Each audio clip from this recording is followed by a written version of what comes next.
அதாகப்பட்டது ஆசியாவிலேயே அதிகம் சம்பளம் வாங்கக்கூடிய நடிகர் யாரு அப்படின்னு கேட்டா நம்மள நிறைய பேர் என்ன சொல்வோம், ஜாக்கி ஜான், ஷாருக் கான், சல்மான் கான், இந்த மாதிரி ஹாலிவுட் இல்லைன்னா பாலிவுட் நடிகர்களை பத்தி மட்டும்தான் நாம சொல்வோம்.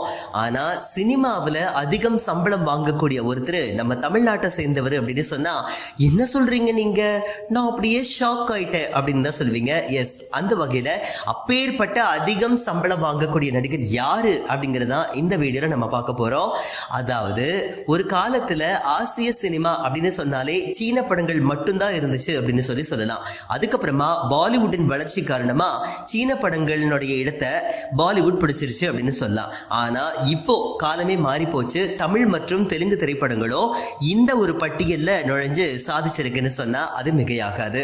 சரி, தமிழ் திரையுலகம் இந்த அளவுக்கு வளர்ச்சியை சந்திச்சதுல நடிகர் ரஜினிகாந்தோட பங்கு ரொம்ப முக்கியமானது அப்படின்னு சொல்லப்படுது.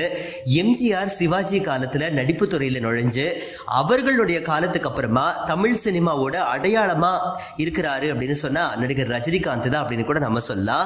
இப்போ அவருக்கு அடுத்த தலைமுறையிலையும் கூட அந்த படத்தை யாருக்கும் விட்டு கொடுக்காம தமிழ்ல உச்சபட்ச நட்சத்திரமாவே திகழ்ந்துட்டு இருக்கிறாருன்னு சொன்னா அதுவும் பெருமையான விஷயம்தான். இது எல்லாத்துக்கும் மேல தமிழ் சினிமாவில் கோடிகள்ல சம்பளம் வாங்குற முதல் நடிகர் அப்படின்னு சொன்னா ரஜினிகாந்த் தான்